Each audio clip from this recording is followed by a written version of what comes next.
Le problème, ce n'est pas de commencer avec Dieu. Mais le problème, c'est de commencer et de finir avec Dieu. Ainsi, mon thème de ce soir est très simple. C'est peut-être une phrase que tu connais. Mon thème de ce soir, c'est vaut mieux la fin d'une chose que son commencement. Alléluia. Bien-aimé, la configuration sociétale est un piège. Ça te donne d'avoir un regard sur des choses qui t'éloignent de Dieu.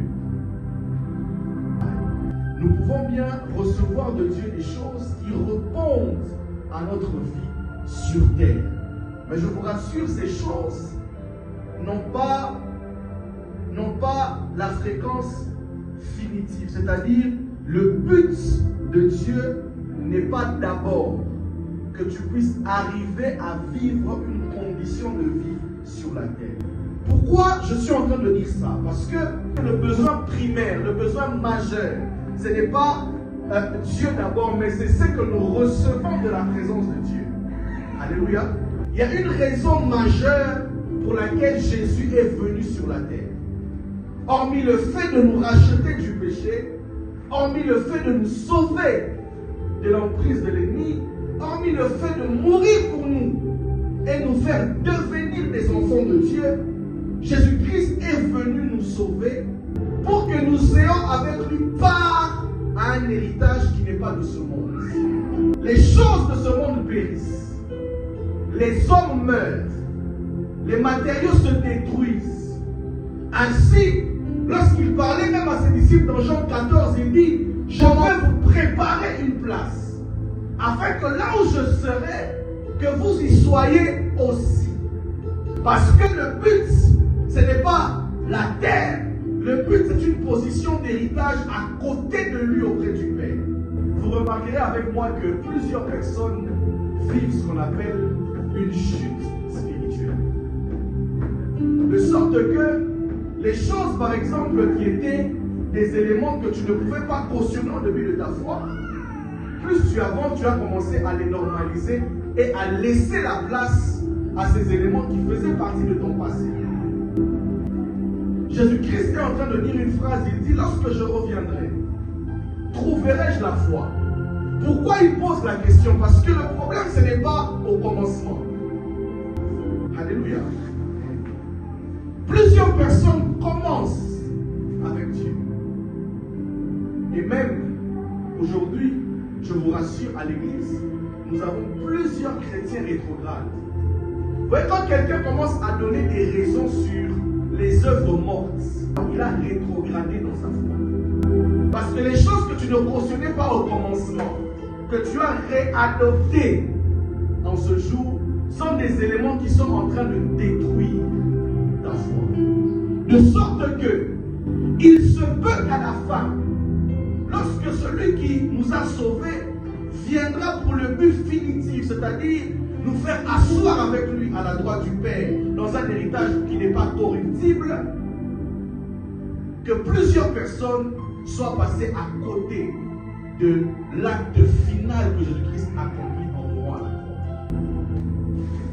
Ce qui me fait mal dans ce que le Saint-Esprit me dit, il me dit, malheureusement, plusieurs personnes, commençons avec moi. Commençons avec la foi. Je pense que pour ceux qui ont vécu la vraie nouvelle naissance, ont l'expérience du salut, ont l'expérience de la joie du commencement. Plusieurs, c'est vers la fin qu'ils s'éteignent. C'est comme ça qu'à la croix, regardez ce qui se passe. On voit un homme qui a péché toute sa vie. Et je vous dis que c'est une tristesse profonde que de servir Dieu, de marcher avec Dieu pendant des années et au soir, lâcher prise pour enfin rater le rendez-vous final. C'est une tragédie. Et on voit ce frère, cet homme, ce brigand à la croix qui, pendant toute sa vie, a vécu dans le péché. Mais ce que j'aime, c'est il n'est pas une question seulement de commencer, Mais ce qui compte, c'est comment tu vas finir. Là où plusieurs personnes commencent bien, malheureusement, nous vivons l'inverse de ce que le voleur à la croix a vécu. Parce que celui-là a marché dans les mauvaises voies, a marché dans la mauvaise vie. Mais à la fin, ayant reconnu la position de Christ, ça lui a donné un accès à Dieu, un accès au Père. Ainsi, ce que j'ai contre toi, c'est que tu as abandonné ce qui doit faire ton premier acte. Parce que, ayant bien commencé, tu es en train de mal finir. Et à cause de ça, tu risques de perdre ta position. Et le Saint-Esprit m'a dit, parle et demande à tout un chacun de faire ce travail de retour en soi-même pour regarder à quel niveau tu as cessé d'être l'homme que tu as toujours été. Que tu as cessé d'être la femme que tu as toujours été dans le Seigneur. Après avoir obtenu tout ce que tu cherchais à obtenir, disant que c'est Dieu qui t'a béni, il y a un rendez-vous que tu ne dois pas rater. C'est le rendez-vous avec le Seigneur. Il est possible d'avoir tout obtenu en Dieu, mais de mal finir. Sincère, il dit, Seigneur, nous avons prophétisé en ton nom.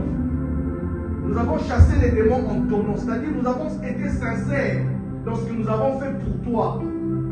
Mais qu'est-ce qui se passe? Pourquoi Jésus dit qu'il ne les a pas connus? C'est simplement que il arrive un moment dans la marche où plusieurs ont gardé la forme mais ont perdu le fond. Quand déjà tu remarques que tu sais normaliser quelque chose que tu n'acceptais pas au commencement de ta foi, c'est qu'il y a une maladie en toi. Quand tu pouvais prier, tu ne pouvais pas passer une journée sans prier. Et que maintenant, à cause d'un travail que Dieu t'a donné, tu pries. Bon, écoutez, tu pries normalement. Alléluia.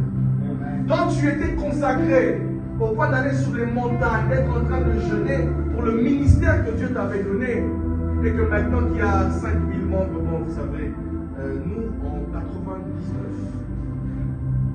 s'il y a une maladie. Mais après, la question que j'aimerais me poser et te poser, c'est est-ce que nous avons gardé la même flamme jusqu'à ce jour? Ou maintenant, tu peux aller à ton place, tu peux, de temps en temps, faire 2-3 choses rapidement. Vous savez, Dieu est miséricordieux. Non, vous savez, il ne faut pas être coincé. Le jour approche. Dépouillons-nous donc des œuvres des ténèbres. Ici, on ne parle pas aux païens. On ne parle pas aux païens. Il parle aux enfants de Dieu qui ont revêtu des œuvres des ténèbres. Il parle aux enfants de Dieu qui sont retournés dans leurs anciennes habitudes. Il parle aux enfants de Dieu qui sont rentrés dans leurs anciennes vies. Au peuple de Galate qui vous ont ensorcelé. Après avoir commencé en esprit, vous êtes devenus charnels. Il dit, vous avez été rachetés à un grand prix. Ne vous laissez pas asservir par les choses du monde. Que nous ne puissions pas oublier que il y a un rendez-vous divin avec Dieu. Aujourd'hui, la sémence qui éteint les flammes est entrée. De sorte que nous sommes en train de nous détourner du rendez-vous divin. Ne rentrons pas dans le piège d'être des chrétiens rétrogrades. Ne rentrons pas dans le piège de la religion, d'être restés des religieux, des bons pratiquants. Mais en ayant perdu cette relation qui va nous amener au rendez-vous divin. Au début, tu ne faisais pas parce qu'il te disait que c'est mal. Mais comment aujourd'hui tu ne l'entends plus? Tu t'es retrouvé dans ces choses, tu as éteint l'esprit. Cette flamme qui nous amènera au rendez-vous. A-t-elle la même intensité? Existe-t-elle encore? Où tu sais? À un certain moment, on peut tromper à tout le monde, sauf se tromper à soi-même. Vous savez ça? Tu ne peux ni te tromper et ni tromper Dieu. Je peux voir quelqu'un qui ne fait rien à l'église, qui ne fait rien dans le ministère, mais qui a gardé la foi. Oh Dieu, j'ai toujours dit à Dieu, Seigneur, je n'avais pas cru pour devenir prophète. Je n'avais pas cru pour monter à la chaîne. C'est-à-dire, si aujourd'hui tu peux retirer ça, il n'y a pas de problème, mais que je reste un enfant de Dieu. Parce que le but, c'est le rendez-vous divin. Que nous puissions finir sur la terre avec le Seigneur. Et lui te dise, entre dans la demeure de ton maître bon et fidèle.